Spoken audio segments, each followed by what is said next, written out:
हर हर महादेव। देखिए मेरे प्यारे गुरु भाई और बहनों, आप लोग वीडियो को लाइक और चैनल को सब्सक्राइब नहीं करना चाहते तो कोई बात नहीं, मत करिए, लेकिन इस कहानी को सिर्फ अंत तक सुन लीजिए, आपका कल्याण होगा। तो चलिए शुरू करते हैं। मित्रों, एक बात बताइए, क्या आपको लगता है कि ईश्वर महलों में रहते हैं? क्या आपको लगता है कि महादेव केवल संस्कृत के मंत्रों और सोने के कलश में चढ़ाए गए जल से प्रसन्न होते हैं? अगर हाँ, तो आज की ये कहानी आपका भ्रम तोड़ देगी। देखिए, आज की कहानी एक ऐसे भक्त की है जिसने न वेद पढ़े थे न शास्त्र, जिसे पूजा की विधि नहीं पता थी, जिसे बस इतना पता था कि प्रेम क्या होता है। एक ऐसी कहानी जो पत्थर दिल को भी मोम कर दे, जिसने खुद महाकाल की आंखों में आंसू ला दिए। तो स्वागत है दोस्तों, आज हम चलेंगे उस काल में जहां भक्ति की परीक्षा लहू यानी खून से दी गई थी। देखिए प्रिय भाइयों, बात बहुत पुरानी है। दक्षिण भारत के घने जंगल में एक शिकारी रहता था जिसका नाम था तिन्नन। तिन्नन को दुनियादारी की समझ नहीं थी। वो जंगल का राजा था, बलशाली और निडर, लेकिन उसका दिल एक बच्चे जैसा कोमल था। एक दिन शिकार करते करते तिन्नन एक पहाड़ी पर चढ़ गया। उसने एक पुराना वीरान शिवालय देखा। वहाँ एक शिवलिंग था जिस पर सूखे पत्ते गिरे हुए थे।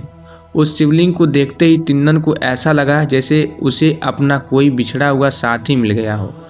उसे ऐसा लगा जैसे वो पत्थर नहीं बल्कि कोई जीवित इंसान है जो वहाँ अकेला भूखा है और प्यासा बैठा है। यह पिछले जन्मों का संस्कार था।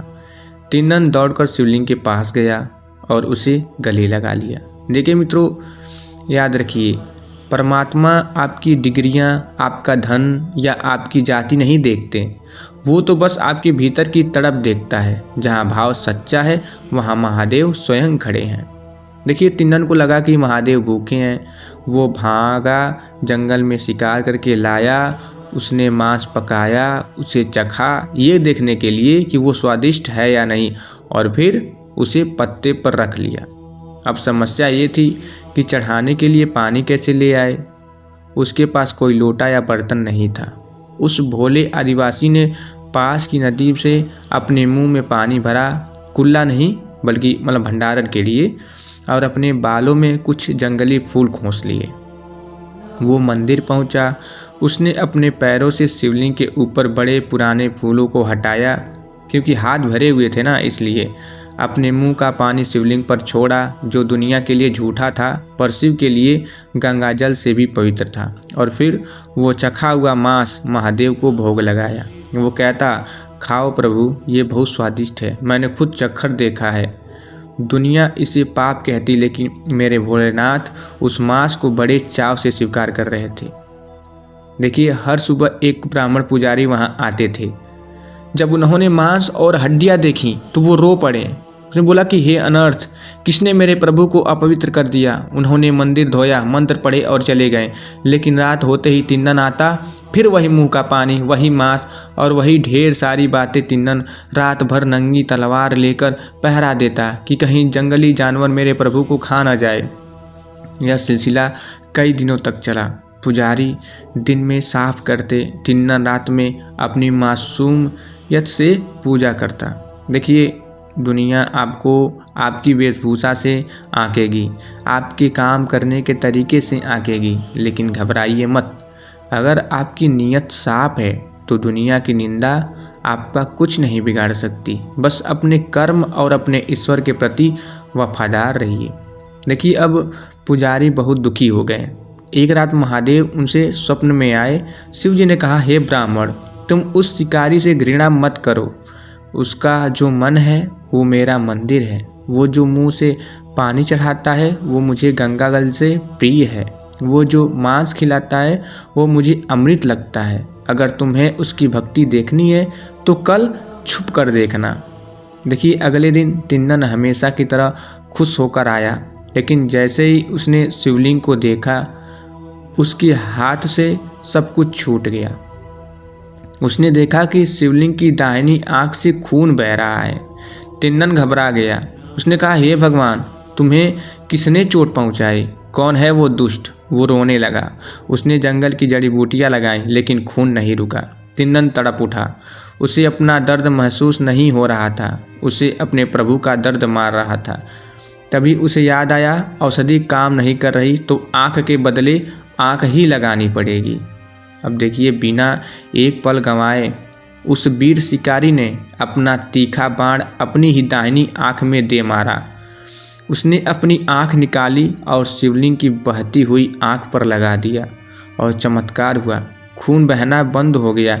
तिन्नन खुशी से नाचने लगा। उसका दर्द गायब हो गया था क्योंकि उसके प्रभु ठीक हो गए थे।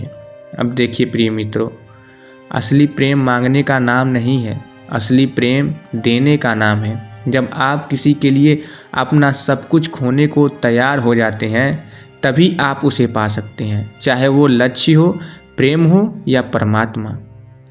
अब देखिए, शिव जी को तो आज दुनिया को भक्ति की परिभाषा सिखानी थी।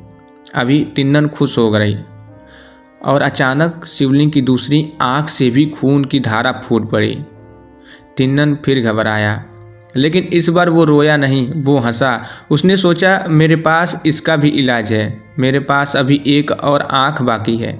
लेकिन एक समस्या थी, अगर वो अपनी दूसरी आँख भी निकाल लेगा तो वो पूरी तरह अंधा हो जाएगा। उसे दिखेगा कैसे कि शिवलिंग की आँख कहाँ है? वो अपनी आँख सही जगह कैसे लगाएगा? दोस्तों, दिल थाम कर सुनिएगा, इतिहास में ऐसा दृश्य न कभी हुआ न कभी होगा। उस अंधेरे में तिन्नन ने अपना पैर उठाकर शिवलिंग की उस आँख पर रख दिया जहाँ से खून बह रहा था, ताकि उसे पता रहे कि उसे अपनी आँख कहाँ लगानी है। शिवलिंग पर पैर, दुनिया इसे पाप कहती, लेकिन उस समय वो पैर ब्रह्मांड का सबसे पवित्र स्पर्श था। उसने दूसरा बाण उठाया, वो अपनी दूसरी और आखिरी आँख निकालने ही वाला था।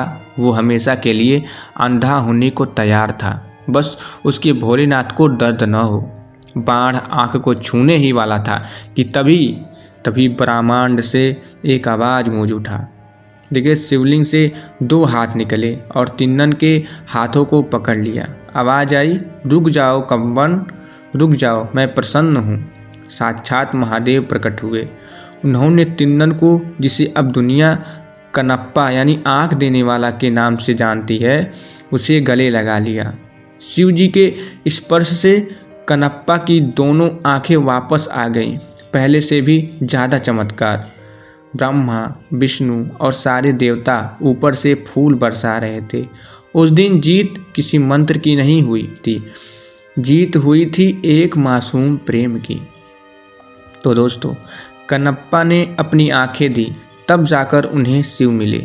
हमें अपनी आंखें नहीं निकालनी है, हमें बस अपना अहंकार निकालना है, अपनी बुराइयां निकालनी है।